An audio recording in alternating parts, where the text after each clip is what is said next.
I'm Kristen. And I'm Maddie. We're sisters and heavy readers. Join us every single week to talk stories, interview authors, and collab with fellow book nerds. Welcome to the Chris and Matt Show. Welcome back to the show, you guys. We are so excited because this month we're doing our very first time on the podcast where we go through what we read in the previous month. We normally do this in a shorter format, but we feel like at this point we're ready. We're ready to dive deep into these books, put them to bed.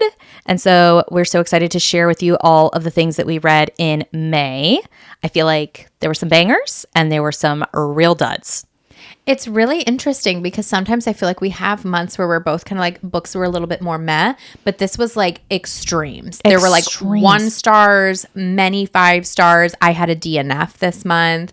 So we'll talk to you guys about all of them. And I hope you guys know that these are just our opinions, but in this, we're going to like just give it to you. We're going to give it to you raw. It will be spoiler free, yes. But we are going to try to get a little bit into what are these books about, like a spoiler free premise, and then what worked for us, what didn't work for us, and who we think maybe it would be better for than it was for us, because we realize some books just are not for us, but they could be a banger for other people. So I feel like we should just get the bad ones out of the way. Okay. So we can clear that energy and move on to better things. So excited to tell you guys about Morning Glory Milking Farm. I don't know how that title alone didn't get you to DNF this book. Also, get this. This is a book 1. So if you really liked book 1, you can always jump into the whole series. I'm sorry? Yeah. It's by C.M. Nascosta. And I rated this 1 star. Now, its average on Goodreads is 3.68, which blows my socks off of my feet. I kind of read this as a joke. So when we went to Italy, a group of the girls was like, let's read this. Like, it'll be funny. It supposedly is like hilarious. And I'm a humorous girl. So I went into it thinking, okay, so it's going to be weird, but I like to laugh. So let's just go for it. There was no speed fast enough for me to inhale this book. So, like, there's tropes of, like, will it fit? What? There's just milk everywhere. What? And this woman comes to this town for a job, and the best job to get, I guess, is to milk these animals that aren't animals, but, like, they're animals. Milk them and collect their sperm. So that is what 90% of the book is just her interactions. And of course, she's going to fall for the one with the big one that might not fit.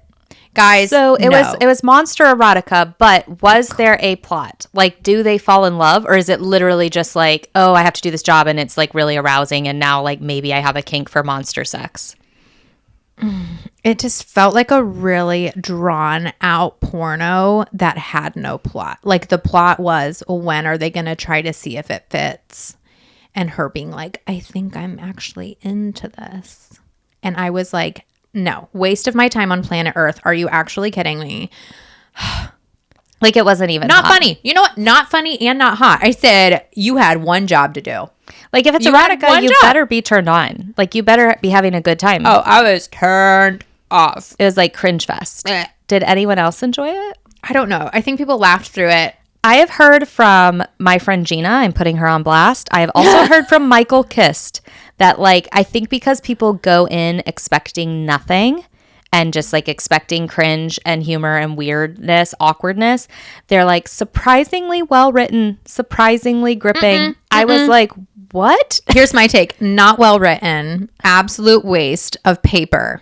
Absolute waste. So that's how I feel about animal erotica. I'll let you know if anything changes in the future. Maddie, what was your 1 star read? Well, Kristen and I are having the best time doing this TBR wheel, and it's the best of times and it's the worst of times. It is, but I think that's what we love about it. So just like putting myself on blast for a second, Kristen, in her loving, humorous way, after we spun our wheel the first time and it picked a book, my reaction was so like frustrated, visceral.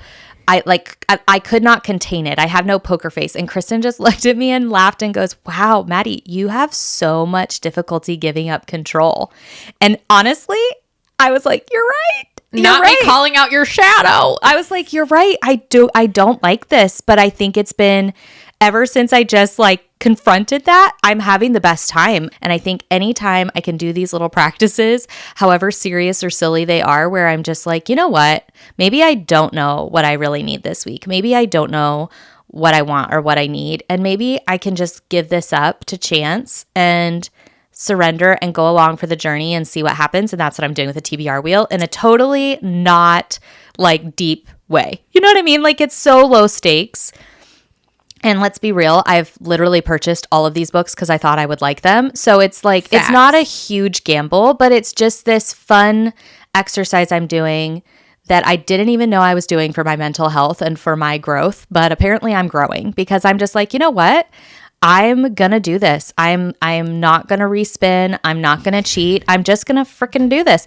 And you know what? The first book I got was Onyx Storm, and I was not happy about it. No. I was not happy about it. I was worried I wasn't going to like it. I was worried I had changed so much in my taste that it was going to spoil the good time that I had had with the earlier books. Yeah.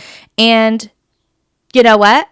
I just made a fun thing of it. I just started like recording my reactions on our Instagram stories and just like not taking it very seriously, but just like fully experiencing how annoyed I was, but also just like how shocked I was at things that were just like passing for like, what?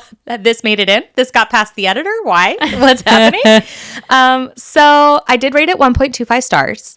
I think that the book suffers immensely from a lack of differentiation in characters. And to be honest, I read Fourth Wing in 2023. Yeah. I read Iron Flame last year. So there's been some gaps. Yeah. And I've obviously read a lot of things in between. So I do forget things. But I swear I do not remember the characters being as one note as they felt to me. In Onyx Storm, it literally felt like unless I was being told who was speaking, I could not tell. They all sounded the same. They all sounded like hormonal teenagers, which they're not supposed to be. They're supposed to be in their 20s. And then there's adult characters who are supposed to be in their like 30s, 40s.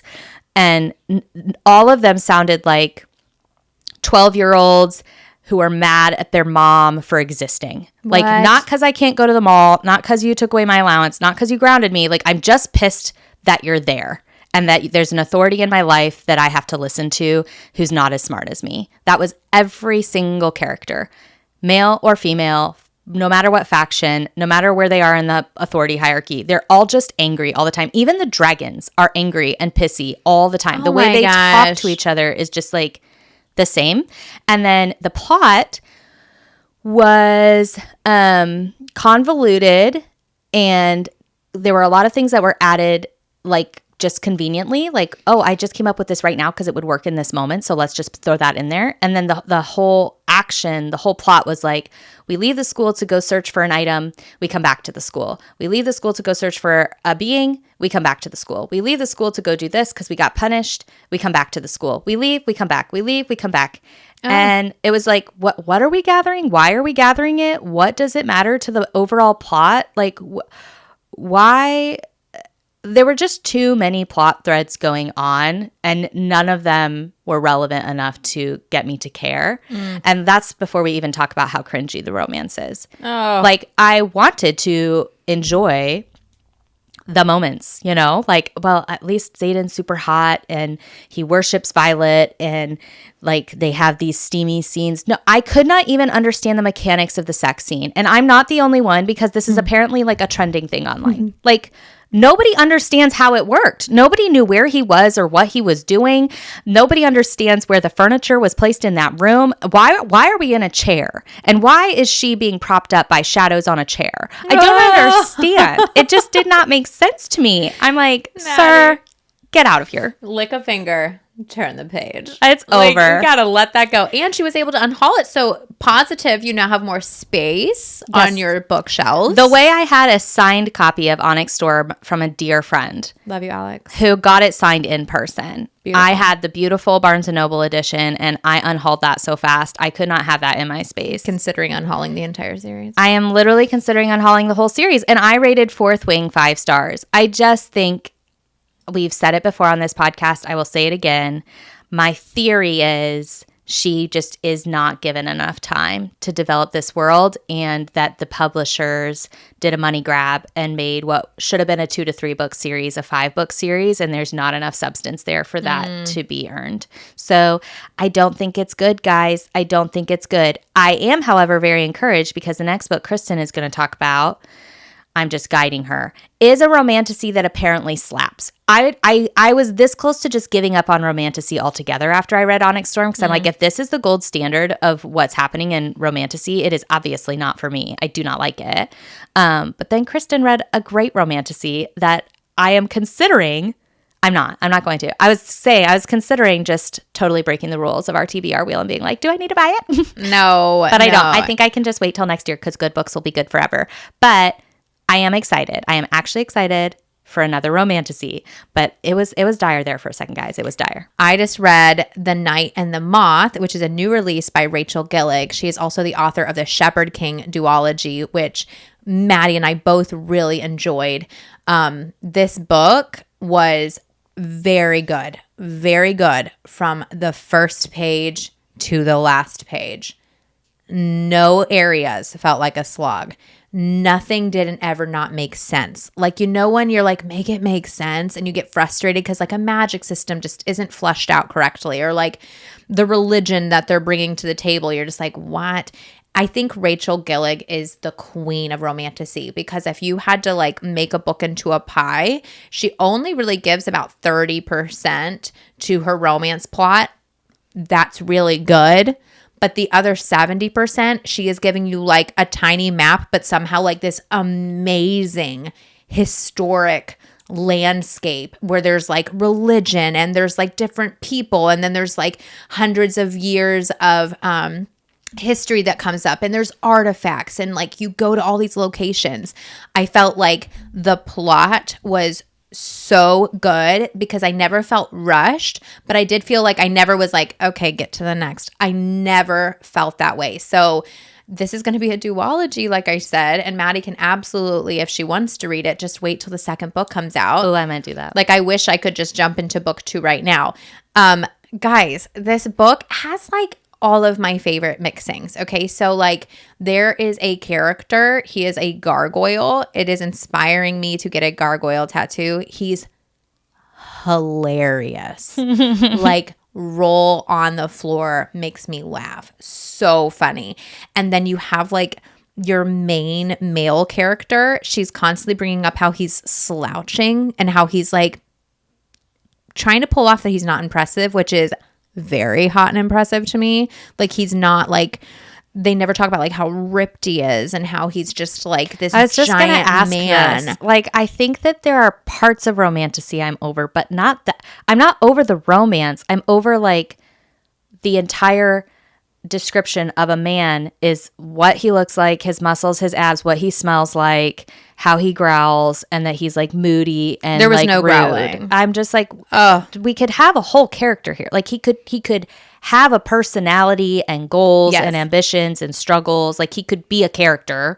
Yes. Yeah. Like, why not? And the way they talked about our female main character, who is just called Six, because how the book starts is that she is at a cathedral, our main character is Six, and she is one of 6 girls who wears a shroud over covering her eyes and like billowy robes. Of course, I'm thinking Bene Gesserit because that's what we've been reading with Dune. But they like, it's not about their bodies or their physique. You don't even see their eyes, and you don't see her eyes for like essentially like almost the entire book. Oh, wow. So none of this book is about like, I mean, I would say that like she is considered physically attractive, but it's just not about that at all. Like, it's a romantasy that's just not about like she's hot in her fighting leathers and he's just like bulging and it's so uncomfortable. Like, I'm just so sick of that. No, it was amazing. Also, from a weightlifting girly, they brought up multiple times because her weapons of choice are a chisel and a hammer. Get it, girl. Get it. She's like ripped because she just like works stone at the cathedral every single day, and they talk about fitting her for armor. Oh, I'm so into armor right now. And like they talk about how her muscles are bulging, and I'm like, let's go, heavy lifter. Okay. It's just not normal. I think Rachel Gillig like has no interest in writing like the tropes and the comfort that we have in normal romantasy. So it's original. It's so original. So I would just say for anybody who is thinking about reading the book, just know it's like an old school fairy tale. It's not a Disney fairy tale where everything's like colorful romance, beautiful songs. It's like old school fairy tale, pretty dark and grim. Kind of think Ava Reed. There is body horror, very whimsical. Also just like what in the acid trip is going on sometimes, which made it very enjoyable. What a great job. Rachel Gillig, I want to interview her. Is there spice? There is very minimal, almost minimal enough that I was considering like a young teen reading it. But I still think maybe 16 and up. But all right, I tell you, it gave me everything I needed. Okay. Yeah. I'm so excited. And I'm so excited it's going to be a duology. So I have not given up on Romantasy completely. Well, I don't think I dislike the genre. I think it's not your fave. I think that there's like a blockbuster stuff. That would be like if I didn't like Marvel movies and I was like, I'm done with action adventure movies altogether. That's not true. I'm just like done with like the popcorn rinse and repeat type of action flick. But like I will go see other action adventure movies because I still love that genre. Well, I'll speed date all the romantasies and give you some top tiers, okay? Yes. If it's in the if it's in the repetitive. I mean, you loved One Dark Window. I love the tarot card magic system. Still love One Dark Window. Yeah. Love One Dark Window. I loved Lady Macbeth, which I believe is a romantasy. Yes. I love Belladonna by Adeline Grace. All of these, you know what they have in common? They're dark. Yeah. So you will love this, but like you just, it needs to have like a gothic drama. Yeah. I suppose that is what I need. Nothing rom-com about it. Okay, what do you want to talk about next? Let's talk about The Shadowed Land by Signe Pike.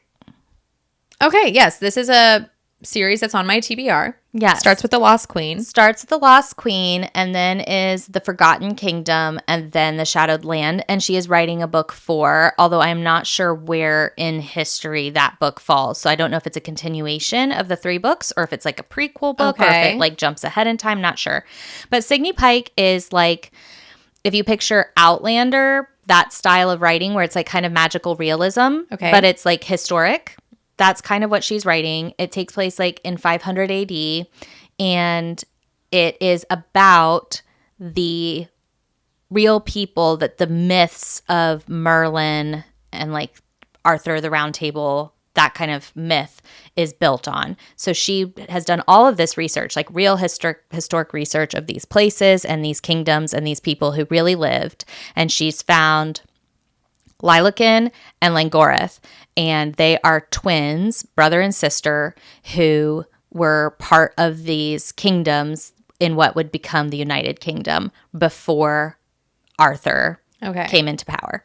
And so they're pagans, and there's this magic and this mysticism in their culture.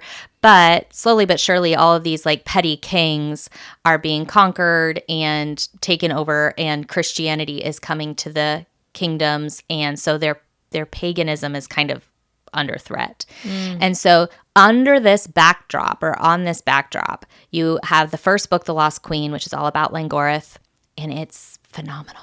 It's romantic, and it's political, and it's full of strife and duty, and it's violent, and it's so gripping. And then I felt like The Forgotten Kingdom was just like a continuation of that, but it focused more on Lailoken, the brother who would eventually become Merlin. Well, this book focuses more on Langorith's daughter, and the man who will become Arthur Pendragon. And so each of the books has a focus, and they're all somewhat romantic, and they're all political, and they're all very emotional, and I love them. But each book has gotten shorter, and I think that is where my struggle is. I think that this book really needed to be another 100 to 200 pages of character development. The history is so spot on, and the action is spot on, and the tension is spot on. Like, I'm emotionally gripped in every single book. But it's just like there's the fictional side of it, of like crafting a story and creating those little moments that make you like really feel like you're there, like that atmospheric need that I have. And that's getting less and less in each book. And so the third book was my least favorite. You know what? But I still really enjoy the series. You know how you said you had an issue with them getting shorter and shorter? Sometimes I wish books didn't get longer and longer, though, because sometimes book one's great, and then they just like start like writing and not editing anything out. Right. So I think it could go the other way. I think in this case, actually, if you just read books 2 and 3, The Forgotten Kingdom and The Shadowed Land, as one book, you would like it more.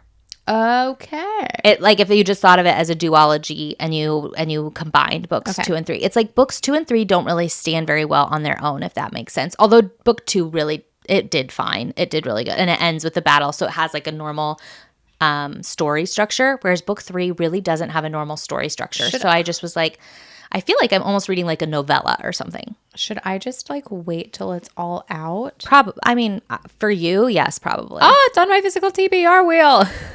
I'm afraid.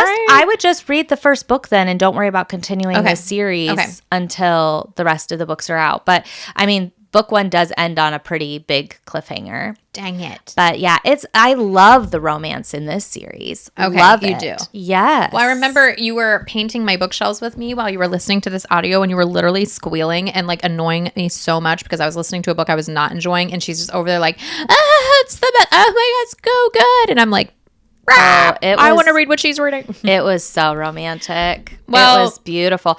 So I really enjoyed that. I rated the Shadowed Land a 4-star still. Okay. So because I just think that I do think that the characters and the history are so immersive, and I love the story as a whole. I just like you vibe. I vibe with it. I really enjoyed it. Oh, okay. Well, that makes me. I mean, I'm not like sad, but I am kind of sad. I like to hear things get better. Yeah, it's hard when book 1 is 5 stars, and then you get to book 3 and you're like, dang it, why are we not? You're like, what's hitting going on those here? Same highs, yeah. Okay, I'm gonna talk about something that's like not gonna. Maddie doesn't have a genre to match this, so I feel like I'll just pop this one in. I read Dopamine Nation by Anna Lembke, and this is like a book I picked up because I really liked the interview that Anna did with Diary of a CEO Stephen Bartlett on his podcast. So I liked the conversation. I put the book on my TBR. Turns out the wait at the library was 1,000 years long. So I listened to that like podcast ages ago. It finally came up. And the book is read by Anna, which is one of my favorite things. But this is like in the self-help kind of realm.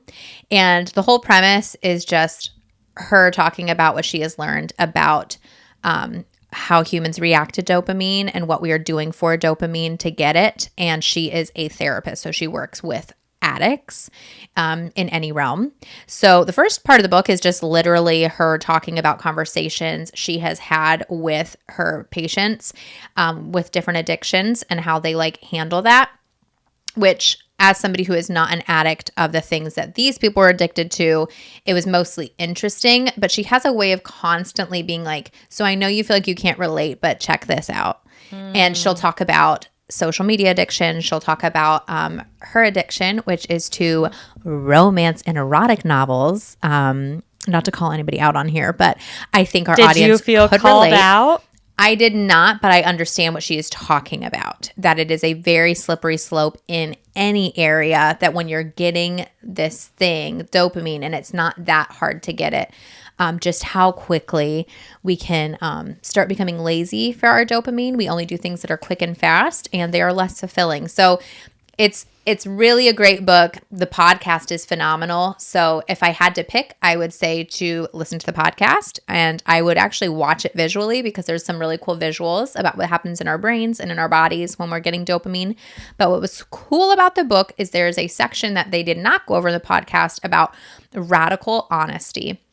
And that section was so good that I journaled for 7 pages one night. I finished the book and I just had like idea after thought about how addiction is actually so closely related to honesty. Because if we're really being honest, I think we all know what we're doing that's not the best for us and is not fulfilling, but we just do it because we're really good at lying to ourselves or lying to the people in our lives. When you say lying, do you mean like justifying? Like give me an example of you so don't turning use a blind your own. eye.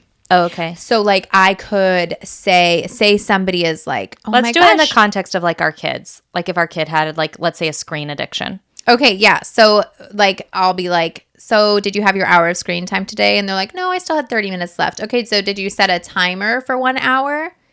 Well, no, but I have about 30 minutes left. Okay. You are gaslighting me, son. We do not do tech without an alarm on that I can hear. Or like somebody's being like, I don't know why I'm not losing weight. I eat so healthy. Oh, are you tracking your food? Have you been writing down what you eat every day? Well, no, but I feel like in general, I eat pretty healthy. Okay, well, let's actually track. But people don't want to actually know. Because it's confronting to be honest and actually look. So like in a relationship, like she talks about this too, like people who are having relationship issues, and she's like, okay, well, how often are you guys going on date nights? How many times do you kiss them goodnight? How many times are you checking in or whatever? And they're like, I don't know, we're just like really busy, but I have no idea why things aren't, going well. Okay. Gotcha. Okay. So I just think it could be in any area, and these are just suggestions. But for me, what I realized was the person that I lie to the most is myself. That I will be more honest to the people around me before I will be honest with myself. And it is because of me not being honest with myself that you start to break trust. When you aren't honest, you break trust. And how horrible is it to break trust with yourself? So I feel very excited. I feel a weight off my shoulders. I'm working on some personal honesty stuff right now. And I think this book would be good for a lot of people in our generation. I just think this is for the first time ever, dopamine is so readily available in so many different ways that you can just basically pick your drug of choice and hook up to it.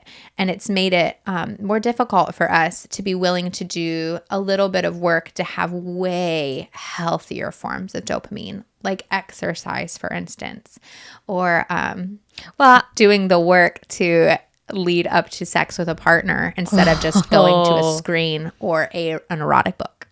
Right. I remember when I listened to that podcast episode, the thing that stuck with me the most was that she was just explaining that the more dopamine you get, easier that your dopamine receptors actually stop responding well. And so then you feel less happy, even though you have so much access to things that would give you a boost.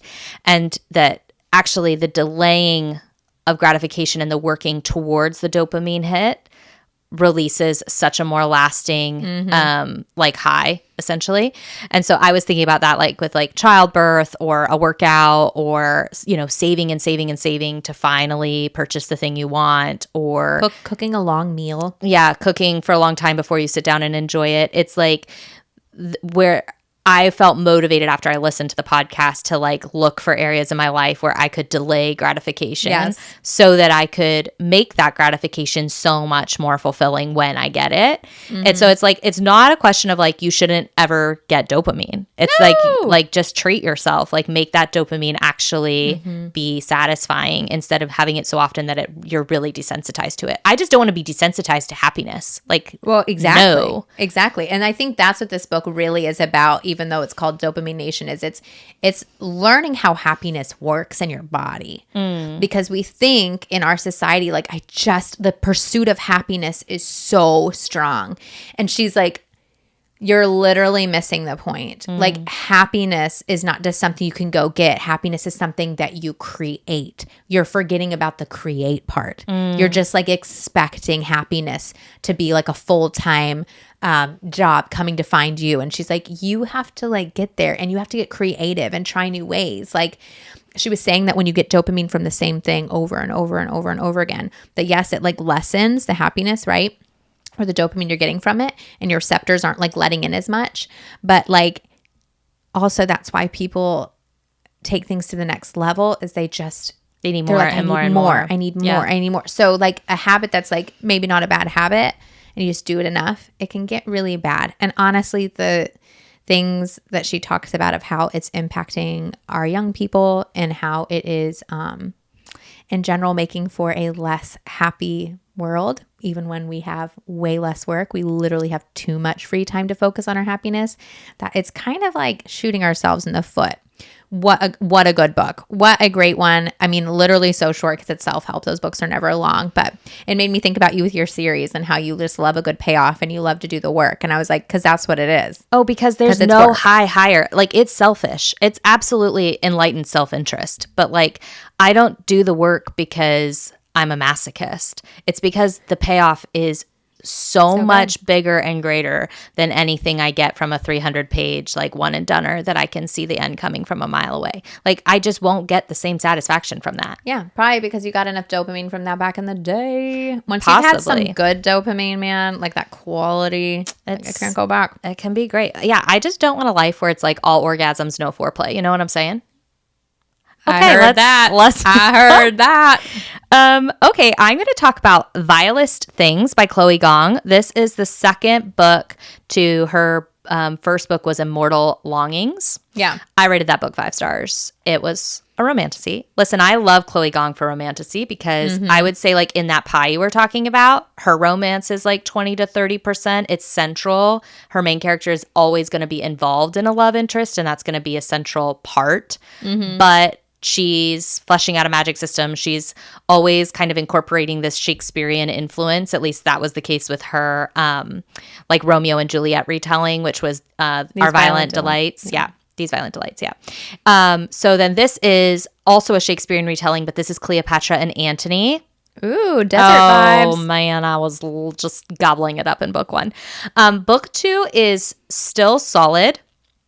But in book 1, you had this deadly trial component that just like really helped with pacing. And it was a really unique way that she did it. And it almost felt like steampunky almost. It was just so cool. And I had to go buy the UK covers for these books because it so totally fits the vibe. So I will put those on the screen. But it's like the vibe is so strong. Chloe Gong is so good with vibes. But yeah, the second book the plot didn't go as hard. It was still very political and you could still feel the influences she was pulling from, but it just didn't pull as hard for me. So I rated that one a 3.25, which was very low compared to what I thought I would rate it. I thought for sure we're going to get a 4-star out of this. I don't know if I've ever rated a Chloe Gong lower than a 4-star, but it just was like, it was just good, not great. It was just like, okay, not awesome. So I'm really hoping that book 3, because it's going to be a trilogy, I'm really hoping book 3 just pulls it all the way back up, and then I can recommend the series overall. It's like, this is a super great trilogy. Just know that there's like a couple weaknesses in book 2. Yeah.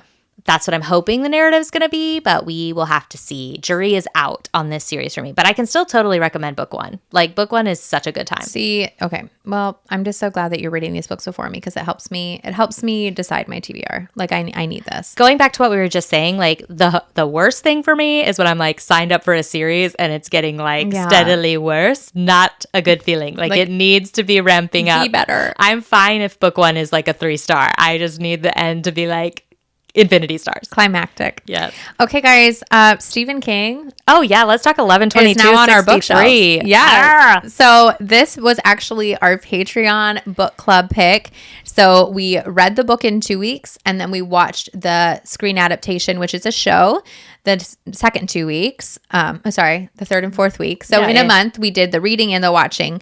The book was so superior for me. I'm really blown away by Stephen King for me personally, because I know he's beloved by other people, but I've always been like, but I don't like horror, and I've only seen The Shining. Like the book, I never read it, but even just the cover, I'm like, no, hard pass. But this book, way more historic.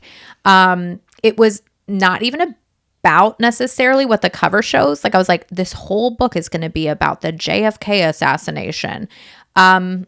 That was like actually like a very small part of the pie. Yeah, it was more the back half, I would say. Yeah. Yeah. I mean, I rated this book 4.35 stars. No, wait. That's Goodreads. I did 4.5. Yeah, I did even more than average.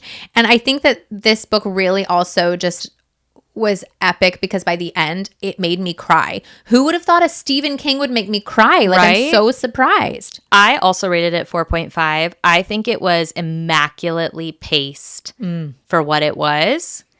And there's so many, I guess, trigger warnings in it from like domestic abuse to murder to sexual assault.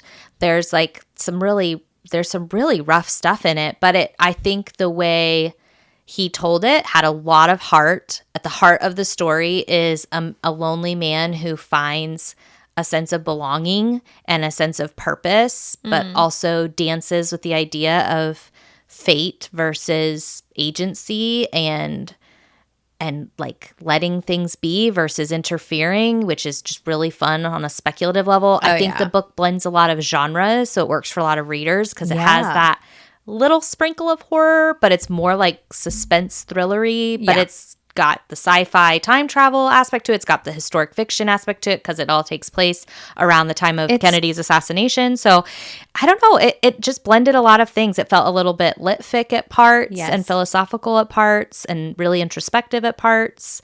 So I don't know. I think I must have gone in with low expectations or something because it just really blew me away. It really blew me away. We were like, okay, Patreon family, if we don't like reading after week 1, we'll just switch to something else. No one was switching. No one wanted to switch. No one was switching. We were all really gripped. Also, surprise plot twist, there's a romance in this book, which no one mentioned to me. No one. And who knew he could write it? I know. Well, now I just feel like, okay, Stephen King, this is why people love you, because you can write a lot. And he can write a lot of different things. I've had people since tell me like, okay, here's the deal. Even books like The Shining are way more horror when they're put on screen. And that was what I saw with 11/22/63 as well. So I almost wonder if my impression of Stephen King, yes, I know he does do horror, but that kind of like Hollywood like really leans into that. And I might actually enjoy in spooky season like reading a Stephen King, because I mean, like, techno thrillers are one of my favorite genres to read. I love a thriller. I think like a suspense thriller has a different vibe than like straight demonic horror or like spiritual weirdness that gets really creepy for me. It makes it difficult for me to go to sleep at night. Oh my God, we need our sleep. So 11/22/63 absolutely will be recommending. Oh, such a banger. Yeah. And I want more like it. I don't think it was flawless, but I think it was so strong throughout that it's like the small gripes I have with it, which it was fun to even like discuss those on Patreon with everybody. Like the small gripes I had, it was like so overshadowed by the strengths of it. So I think it's really a great piece of work. What a good time too. It was such a good time. It was a good pick. I feel like we got really lucky with that one. Okay, I have Gifted and Talented by Olivie Blake. Yeah. It was so anticipated for me. I got an arc of this book and we got to interview Olivie Blake, and she's just I think it's like, I feel like I'm walking a tightrope sometimes when I have an author I love this much and they have a new release. It's like I'm equal parts enthusiastic and terrified I won't love it as much as I've loved everything else. It's like I've almost hyped the author too hard to myself. I'm so happy to say that is not the case with this because, and all of my enthusiasm was warranted. I think Olivie has just gotten better and better and better at the character analysis work that she does. And when I say character analysis, it's like Olivie writes some really flawed characters, and she writes messy characters who are, I would say, sometimes like narcissistic or oblivious or chronically insecure, or like she just writes these characters that are very relatable. And what's always fascinating to me about the characters is that they're in such denial of these things that feel so obvious to you as the reader. Like, oh my God, this character is just, and they're just oblivious. So she writes unlikable characters, and she has this magical art of making you care about them by the end. And they go through transformation, or they become more self-aware, or you peel back layers of these characters. And often it's through these relationships that they have with other people. So Gifted and Talented is about 3 siblings. And I think that really made it powerful for me because I love the sibling relationship and I love it being explored. So it's about 3 siblings. They're hugely wealthy, and their dad owns this big tech firm, and he dies. So it's a book that takes place the week after he dies, where they're figuring out who's in the will and why, and they're all dealing with the ramifications of his loss and grief, but also having to deal with each other and each other's significant others, and then processing why he made the decisions that he made, and what. So it deals with like legacy and money and status and who did he love more. Dang. And all of this, and you're just processing, and it's all being narrated by this cynical, I would say she kind of sounds like your drunk aunt. You don't really know who the narrator is, but she knows all of these people intimately and she doesn't like them. Oh. And so she's got this like quibby little commentary throughout, and it was so fun. It was just so fun how it was narrated. I love how Olivie Blake structures every single one of her books. It's always very intentional. I liked that this one was broken up into days. I like that you're getting 3 points of view. I don't know. And it's very modern. Okay. Like it feels very today because they work for tech firms. And sure. One of the products they're selling is literally an app that can make you happy. So that's an interesting theme that's explored. Whoa. And the sister who developed that tech is literally the most unhappy person ever. Oh. So that's a really interesting juxtaposition. One of the siblings is a politician who's married to someone he loves very much, but is also in an open relationship with her. So he's polyamorous. Whoa. And that is interestingly complicated.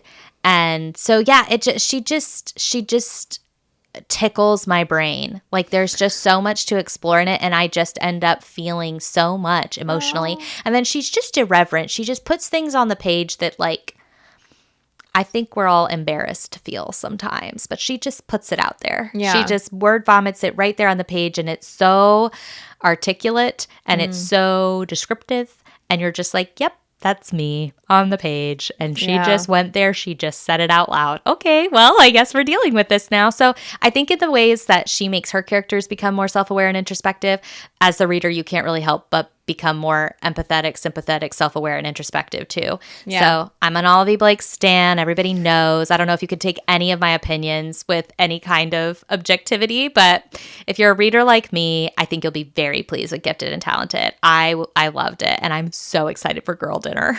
Oh my gosh, yeah, because that's this fall. Yeah, we get 2 books in 1 year. Like, we're so lucky. I feel like there's some people who are just like, okay, what do people like? What's popular? Okay, let's write about it a lot. And she like looks at the pile that everybody's thrown out, like the stuff they don't want to handle, like the week after someone died, which is like the most stressful week in everybody's lives. And she's literally like, I think I'll write about that, actually. That would be interesting. Yeah, and what bravery. I think that's just something that we can all respect, is that she's like not afraid to like. At all. Yeah. She's just being very bold. And I think I like that it's yes, it's like a bold and experimental concept, but also she boldly doesn't write plot-driven books. Like it's not, you're not reading this book to find out what's going to happen. It's like the opposite of a suspense thriller. It's literally like a situationship. Like you just settle into this book and just like, okay, what's the situation? What's the tea? And you just keep peeling back layers and layers and layers of this hairball.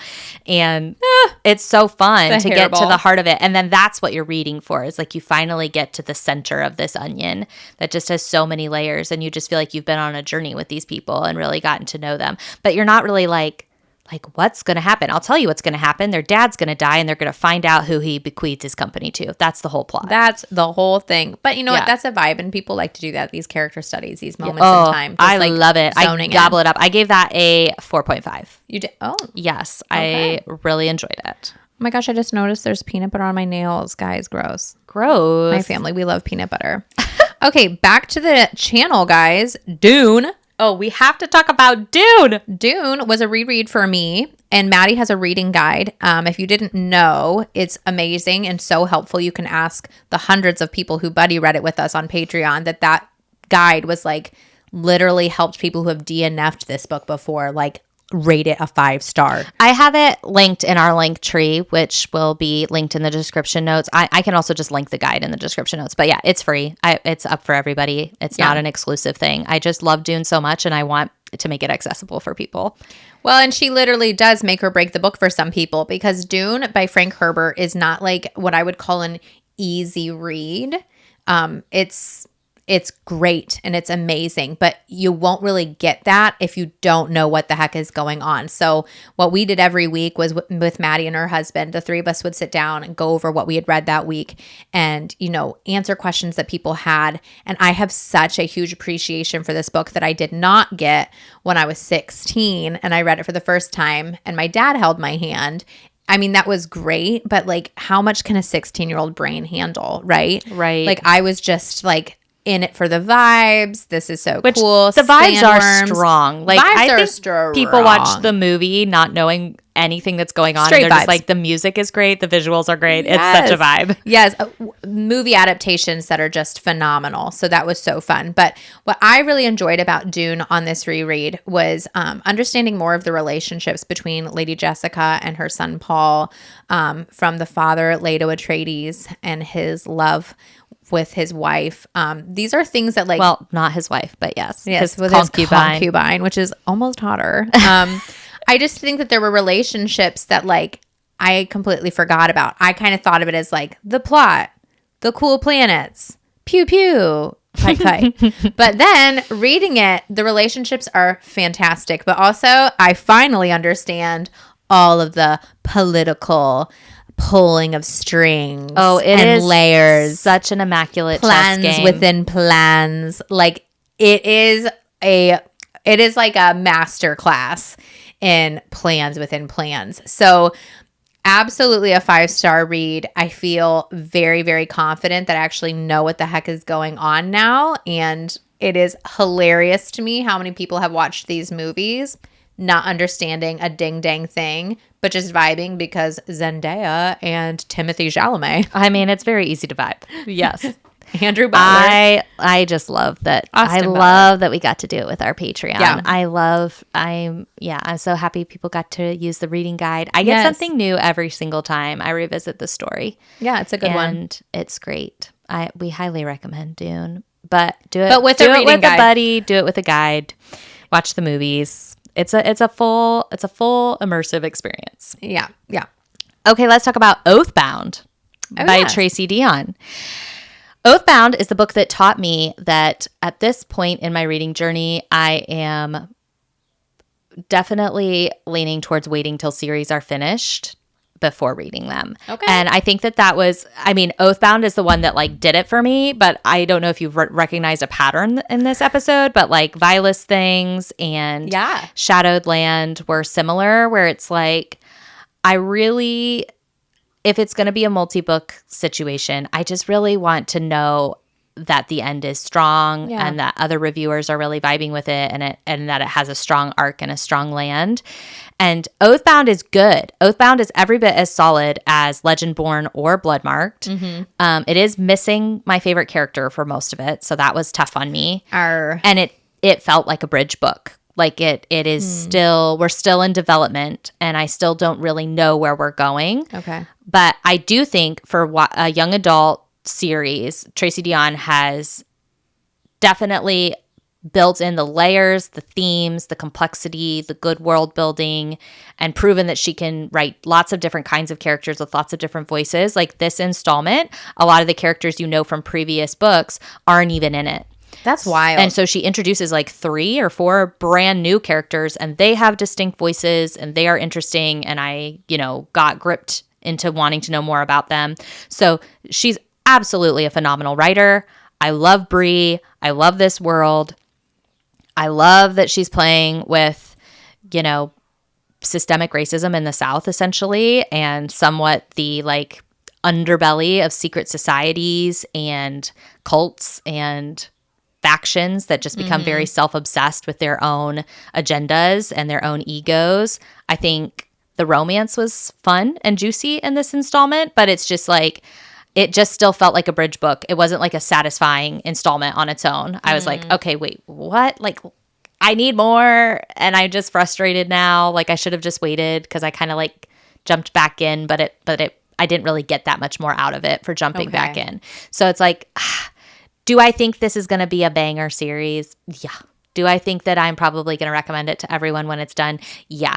But I'm just like, it's not a fun one for me to read piecemeal like this. Like, it's one I would have definitely preferred to binge once it was all done. or just read book 1 and then wait till the rest of it came out. You know what I mean? Yeah, like get a taste, know if you like it. And if you like the vibes, you're like, okay, now I'm going to step back because good books are good forever. Exactly. And then you don't have to like reread a series. Just wait. I do not like doing these series piecemeal. That is what this month taught me. But I rated Oathbound 3.75 stars.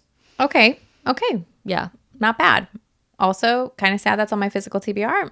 I know. Dang. I need to stop buying books when they come out in a series. Right. Unless I am a It's like I really want to support the author in their first week. Like I want them to get to get that financial compensation for their work. I mean, if everybody just waited until their 4th book came out, potentially they wouldn't like get to write their 4th books, you know? So it's like I want to support them, but it's like, boy, it is not a fun experience Maddie, for me. What if I love Onyx Storm and I love Oathbound? I hope you do. God, I hope you do.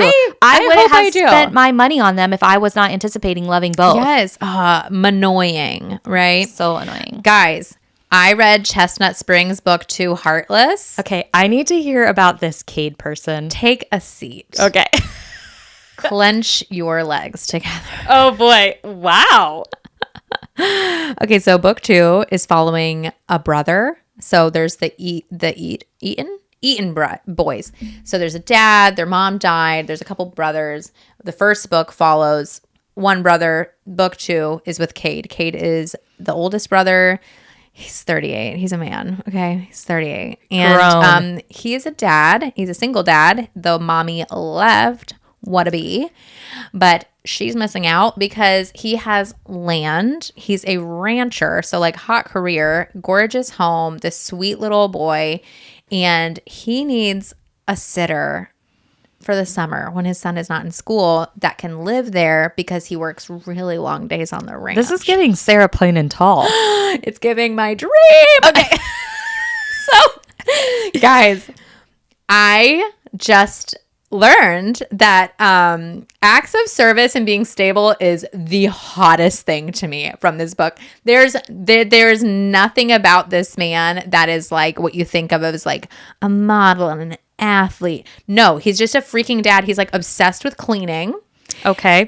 He details her car. Okay. In this, he has a hot tub because he would rather stay in the evenings and just have a nice little bevy and look at the stars in his hot tub. Okay. Okay.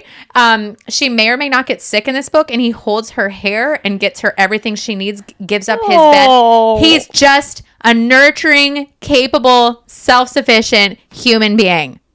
Okay. I am so turned on by this man. Oh my God. I'm obsessed. Now, I did not rate this 5 stars because a couple of times I got a little annoyed by our main female character. I hate female characters. But she's not the worst. Books. Okay. But she's really not the worst. Okay. She's not. There's some things about her that I really love, but there's a couple of times where I was like, I really need books to stop objectifying women's bodies so much. And I know this is written by a woman, and some girls like really want to like visualize, but like I just kind of don't like that she's 13 years younger and obviously has a perfect body, and it is brought up often. Okay. Perfect body. That was like my only gripe, that I was like, she could also have love handles and dimples and maybe saggy tits, and it would still be hot. It'd still be a good book. It would still be hot to me. Like, I don't need so much description about it. But I have to say, absolutely hilarious is in the beginning of this book, she goes to the coffee shop and she's getting something out of her purse, and her silk panty thong falls on the floor. Oopsies. And he picks it up. Okay. And she tells him he can keep it. Okay. Kind of cheeky. When me and Maddie were in Ireland, I went into a coffee shop, went to grab my wallet, and a red silk thong fell out on the floor. I proceeded to pick it up. Okay, I'm married, so it's not like that. There wasn't a hot Irishman waiting to pick up your underwear. It's my life. Okay, it could have happened in Ireland with a rancher. Your husband would just magically showed up and was like, I think you dropped this. And I'm like, you can keep it. It was such a great time. I'm calling it my top. It's in my top 3 favorite contemporary romances of all time. I think Elsie Silver actually is a pretty tight writer. She wastes no time. She's pretty creative. The banter is really fun. Can you actually picture what they're doing in the erotic scenes? Yeah, because you know what it is? It's normal because he's 38 and all he wants to do is get it in and have a good time so it feels real. So he's not trying to tie her hands up into weird positions with his shadows. I cannot. He's not trying to put her into acrobatic positions on armchairs. Zayden, do less. Zayden, do less. Like literally just wear chaps and work with horses during the day. And then at nighttime, just clean her room for you. It's fine. Good. Wow. Guys, Did you just say feast? Okay. Okay, this is all I'm going to say. I have never, ever felt so like hot and bothered during a book. Oh. Ever in my life. So, I mean, I know I just talked about Dopamine Nation Literally, and the addiction. We have gone so many places in this episode. It's like, we hate romantasy. We hate monster erotica, but we like... I am a walking contradiction. We contain multitudes. It's fine. Okay. When I want dopamine from a book, I'll get it from Elsie Silver. Okay. Because he worked for it. Okay. Anyways, moving on. Let's talk about The Wheel of Time by Robert That wheel Jordan. that just keeps spinning month after month, Maddie. Will it ever be done? The wheel never ends. It is the wheel forever time. Kristen, have you read the book? That's literally what every book starts with. Are you? I'm not joking. The wheel turns as the wheel wills. Also, I feel like a yogi from this. Like, I'm just Yeah, I'm just so smart. Okay, tell me about these books that I will never read. I just straight up spit in the microphone. Okay, so I read Winter's Heart and Crossroads of Twilight, which are books 9 and 10 of The Wheel of Time. Now, Robert Jordan died after writing book 11, so I only have one Robert Jordan book left, and then Brandon Sanderson finished the series. He wrote books 12, 13, and 14. Okay, Brandon. So let's just paint a picture for you here. It's January. It's January 2025, and two of my dear friends, my favorite buddy readers, if you will, are reading The Wheel of Time. They are on book 4. And I think to myself, I can do this. I can catch them up. It's a very long series. I could still read 10 books with these babes. I am going to catch up. So what did I do? I read through book 5 of Wheel of Time in January. Oh my God. I went hard on the paint. You know what I'm saying? And I caught up and I was like, let's go, girls. So we proceeded to read book 6. We read book 7. And then book 8 almost took them out. Oh. And so we were getting ready to start 9, and both of them were like, what if we just didn't? What if we just stopped? And I said, oh, not now. No, I cannot. So I was like, you know what? It's fine. I'll just do it on my own. Maddie, you're so brave. But then they decided they were going to do it with me because I just immediately was like, I'm not giving up. And I just like went through book 9 in 2 days. And then... They said, fine, we'll do it. And then we started book 10. I also read book 10 in 2 days.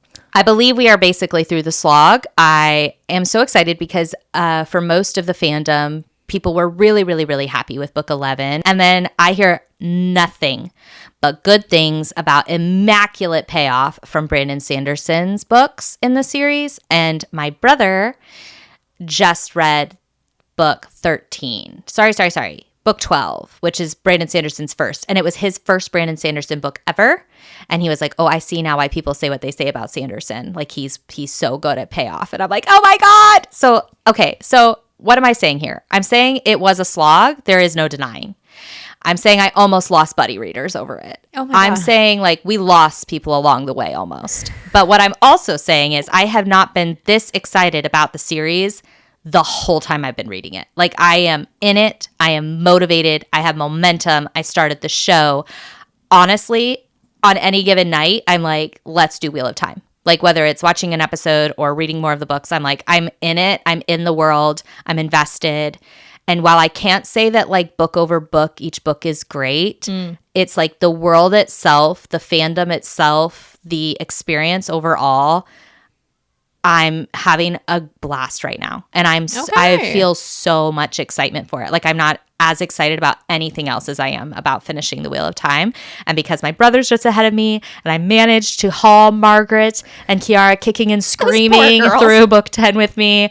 And now Kelvin, I finally caught up to Kelvin. Kelvin is reading book 10 now. Like, I think we're all going to be finishing together. And that is so much fun. Then you guys should have a party, a little Wheel of Time party. That being said, I rated books 9 and 10 3.25 stars. So That makes me want to throw up in my mouth. I think the highest rating I've given any book in this series is a 4, and that was back in book 4. I feel like you're not taking your own advice with this series. I'm just going to say it. You can disagree, but I do feel like you're not taking your own advice, which is like we don't read things that aren't great. We do not keep books that are less than 3 stars. We do not finish books that are going to be less than 3 stars, apparently, unless they're all Onyx Storm. But, oh my gosh. But 3 stars consistently, and it's weird because like on my spreadsheet, you know, there's the 6 categories. It's weird, like personal enjoyment right now. I'm having like a 4 or 5 personal enjoyment, even though I would say like the characters are like a 3, 3.5. The setting is always giving 4. The setting is really, really good. The plots are like, you know, depending on the book, like 3-ish. And like the themes, I don't know what the themes are going to be yet because we haven't gotten to the payoff yet. But so 9 books with no payoff. Correct. Well, you've got to be kidding me. Books 1 through 4 have great payoff. Take me in a field and shoot me down. But yes, we've got 5, 6, 7, 8, 9, and 10. That's 6 books long that have just been like mid at best. That is true. Well, this just goes to show that you're not afraid of work, and I'm proud of you for that. Well, and that having good buddies to read things with, it's like, you know, that saying like, it doesn't matter what you're doing, it matters who you're with. Yes. That has absolutely been the theme of this. That's why your enjoyment is high. That's why. Because you like can discuss and you're like asking questions and it's like we're in this together. Yeah. And it feels epic. And like I said, I feel like I've paid so many dues. I have built up this ginormous dopamine hit that's about to hit. And it's possible that I'm going to get like 3 full books of dopamine hitting payoff it's for all of this work. To be determined. To be seen, we will see. But I mean, there are many people who this is their favorite series of all time. That is not going to be the case for me. But wow, I think it very likely that I will find it to have been well worth it. And I already feel like I'm so glad that I've done it. Like, because I really wasn't going to. There's nothing that was going to make me do it except that my buddies were reading it, and then they almost abandoned me. So that is the drama of Wheel of Time. That's where we are. Do I think Kristen should ever read it? Even if it ends up being Infinity Stars, I'll be like, Kristen, read these 5 books in the series, skip the rest, and I'll give you the cliff notes. I will never pick up a Wheel of Time book. I'm just like literally peeved at this point because I've been hearing about this. This is not like when Maddie every week is reading Realm of the Elderlings and like I'm 5 like stars, 5 stars, 5 fine, stars. I'll do it. But like no, this is like you're literally convincing me weekly not to do this. I'm never. No, I love doing myself it for the people too much. I'm doing it for the people. Speaking of Realm of the Elderlings, will you read the show though? Will I read the show? What I meant to say, because you were moving on to Realm of the Elderlings, what I meant to say is, will you watch the show? I'm going to watch it, but tell me if the men wear tights. They wear very tight slacks. Yeah, I'll watch it. Kristen, are you sure you don't need to go back and read Dopamine Nation? No, I'm just joking. I just keep seeing the front of those covers with like the minstrels, and I'm like, oh my gosh. It feels like all those throwback medievals that we watched back in the day. Yeah.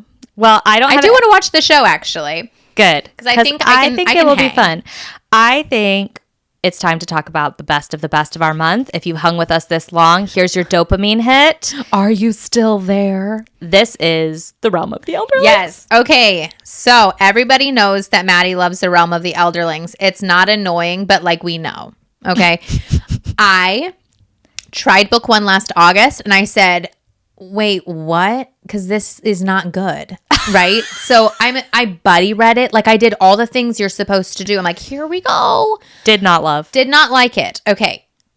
Months and months and months go by. Maddie is beating the drum like, Realm of the Elderlings, bong, bong, Realm of the over. And I'm like, she's rating them all 4 to 5 stars. Like, what is going on? And I get so annoyed. I start seeing them on her shelf. I'm like, those look pretty on your shelf. Kristen. Maddie's like crying on a train in Ireland with us as she's finishing a book. She's just sobbing. And I'm like, I want to sob too. I want to feel those things. I want to be that too. So I gave it another go. I picked up Royal Assassin, which is book 2 of a 16 book series. And it was all gas. Like I was Told you. Blown away. The pacing was way faster in book 2. It's so good. Very plot driven. And I absolutely became obsessed with multiple characters. These books are not like The Night and the Moth, where you're just like, every time you read, there's a lot happening. These books are a way slower pace, which is just me turning on that part of my brain. And I love it. This is like very slow, very long, very good. So because I know I'm in it for the long haul at this point, I just tell myself when I put it on, I'm going to pay attention and I'm going to enjoy. But this is not like a binge type of situation. No. The end of the books can feel that way, which is really fun that you get that kind of like You're just rush so at the end. Tense and stressed while reading. Like you're so gripped. No, book 2 was phenomenal. Now, book 3 that I just finished was back to the same pacing, I would say, as book 1. There's like the whole first 50% of the book, which this is a 38-hour audiobook. So 50% of it is like really, really, really slow. But because I already like these characters and I like characters that aren't really being talked about in the first half, I'm like, well, I'm going to keep going because I want to know what happens with them.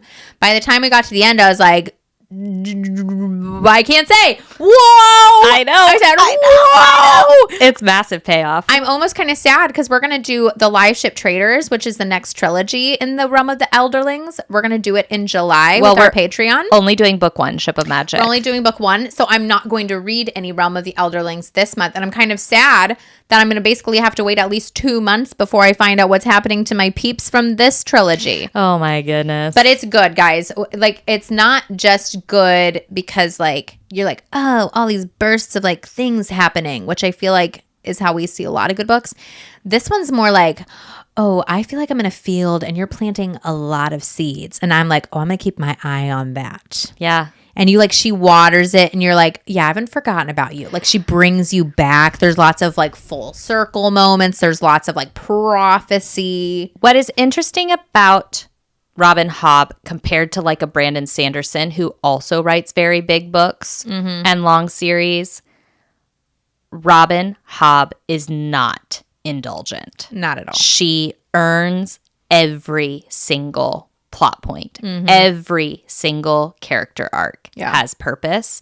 She closes every loop. She writes with such purpose and such intention. So it's like, I trust that woman from here to eternity. Like, she just does not waste your time. Everything is so earned.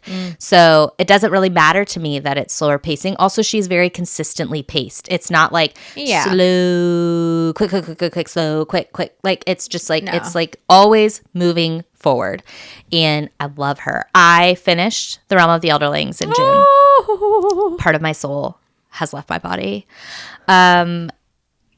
I just have to say her final trilogy is the fastest paced. It is the most gripping, the most tense, the most stressful, the most exciting, the most heartbreaking. It's the most of everything. It's like she's taken everything she's baked into her last 13 books and she's turned it all up to 10 from start to finish. What a girl. It is so, I just binged the whole thing.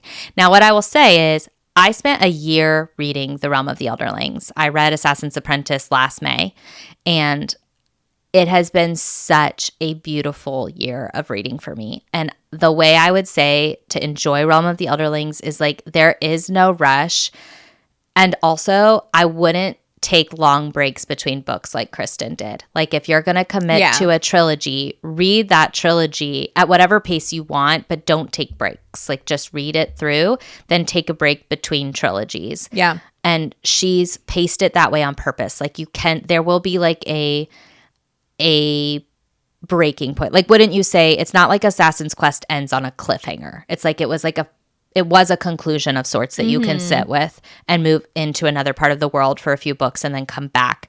And there will be time jumps. So I think that the final book is the best.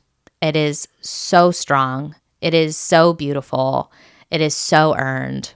And it just like couldn't be what it is without the 15 books that came before. And that's what you want to hear. Like, you want to be like, I did this work and it mattered. And it all had emotional poignancy in the end. And she did that. Oh boy, did she do it. She's so good. And what I will say is like she's comped to George R. Martin a lot. And somewhat, I think, to Brandon Sanderson, but they're very different in my opinion. But what I will say is that she's the one. She is the author in this big epic fantasy realm where she's proven she can do it. That she can write the books and finish them, that she can deliver on an ending, that she can do the payoff that's worth it. And I'm just like, for that reason, I just think there's no one that can touch her. Like she has no competitors in fantasy for me because she pulled it off. She landed the plane. She nailed it. She did the thing, and she can be done now.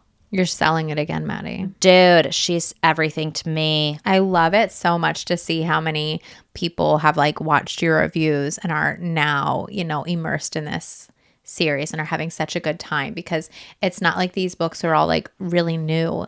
No, like they've been around. She started writing them when I was born. Yeah. But it's just such a cool thing to see that like readers, when a book is really good, it's not just good because it's a new release this year. No. And so everybody picks it up and inflates their rating. Oh, oops, I said it. It's still getting good ratings. It's not like brand new to the bookstores. And I just get so excited knowing that like the best is yet to come. Oh, yeah. That's how I want to feel about everything in reading. Like I haven't read my best books yet. And I want to always feel this way and keep it fresh. Guys, Maddie read 10 books this month. Did you talk about every single one?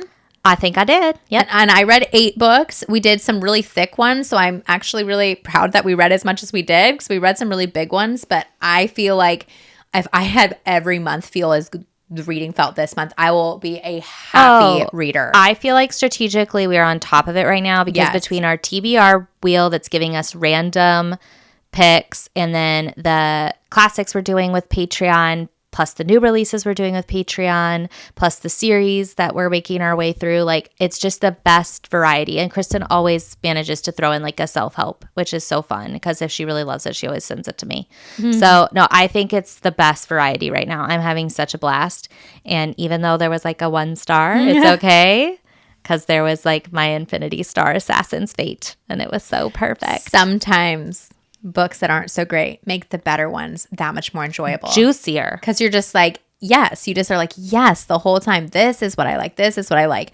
Guys, we hope that you also had a great May of reading. Put in the comments what your favorite book was, if you think that we would like it, or if for you it was just the book for you. If you are watching this somewhere where you can like, subscribe, or leave a comment, we love when you do that. Or if you're somewhere where you can rate and review us, please do it. It makes us excited to make more content for you. Here's to another great month of reading in June. We'll see you guys at the end of the month. Bye. Bye.